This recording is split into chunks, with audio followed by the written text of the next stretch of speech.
સૂર્ય નમસ્કારનો અભ્યાસ કરીશું. તો મારી સાથે અત્યારે મારી સ્ટુડન્ટ તિશા પારેખ જે આપણને ડેમોન્સ્ટ્રેશન આપશે કે સૂર્ય નમસ્કાર કેવી રીતે કરાય. તો પોઝિશન લેશું સમસ્થિતિ. સૌથી પહેલા સમસ્થિતિ એટલે કે બંને પગ આ રીતે એકદમ સીધા, પોસ્ચર આપણું આ રીતે મેટની આગળ આપણે આવી જઈશું. સૂર્ય નમસ્કાર ઓલવેઝ મેટની આગળથી જ કરવામાં આવે. ત્યાર પછી એક પહેલા નંબરનું આસન પ્રણામ આસન. ધીમે ધીમે આ રીતે પ્રણામ આસન કરવાનું છે. બંને હાથ આ રીતે આપણા આગળ આવશે. પોસ્ચર આપણું એકદમ સીધું, બંને હાથની કોણી આ રીતે બહારની બાજુ. બીજા નંબરનું આસન છે હસ્ત ઉત્તાન આસન. બંને હાથને સીધા કરીશું. ધીરેથી બંને હાથ કાનની લાઈનમાં લઈ આવીશું. ત્યાર પછી બંને પગ આપણા બિલકુલ વળશે નહીં.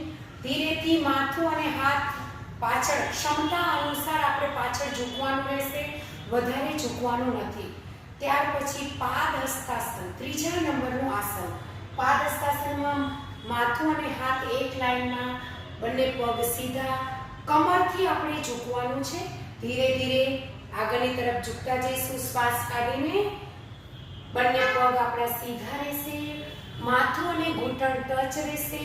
કોશિશ કરવાની છે કે માથું અને ઘૂંટણ ટચ રહે. ત્યાર પછી ચોથા નંબર અશ્વ સંચાલનમાં જમણા પગને આપણે પાછળ લેશું. બંને હાથની વચ્ચે પગ આપણો રહેશે 90 ડિગ્રી. ખાસ આપણે ખ્યાલ રાખવાનું છે કે પગ આપણો 90 ડિગ્રી રહેશે. બંને હાથની વચ્ચે આપણો પગ રહેશે. આ પોસ્ચર બન્યા પછી પર્વત આસન. એના પછી નેક્સ્ટ પગને આપણે પાછળ લેશું.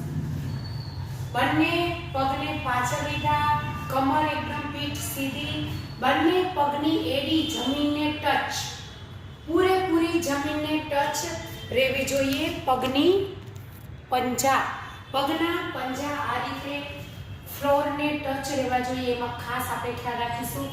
એના પછી આવશે અષ્ટાંગ નમસ્કાર. બંને ઘૂંટણ ટચ, ધીરેથી છાતીના ભાગને આગળ ટચ કરાવીશું. બંને હાથની કોણી બસ આટલી જ આપણી ઉપર રહેશે.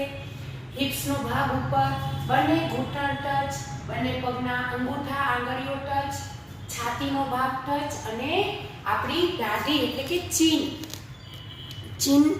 ચીનનો ભાગ આ રીતે ટચ. બરાબર? આ થયું અષ્ટાંગ નમસ્કાર. અષ્ટાંગ નમસ્કારમાંથી આપણે ભુજંગાસનમાં જવા માટે ધડને આગળ ખેંચીશું.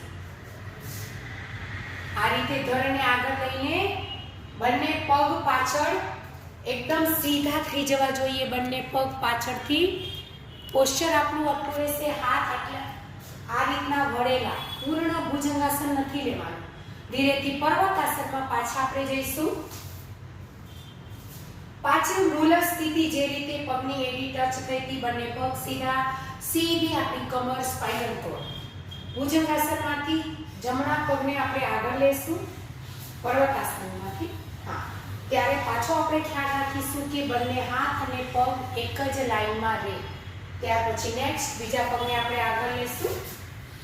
ત્યારે પાછા પાદ હસ્તાસન.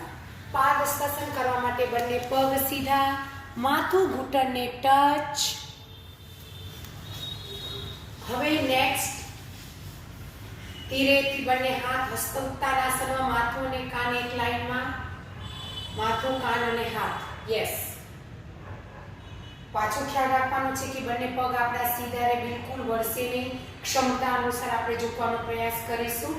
ત્યાર પછી નમસ્કાર આસન. આ રીતે નમસ્કાર આસન. And relax. તો આ રીતે આપણે આસન સૂર્ય નમસ્કારમાં જે આસનો આવે છે એનો આપણે અભ્યાસ કર્યો અને કયું આસન કેવી રીતે કરાય એનો આપણે થોડો અભ્યાસ કર્યો. નમસ્તે.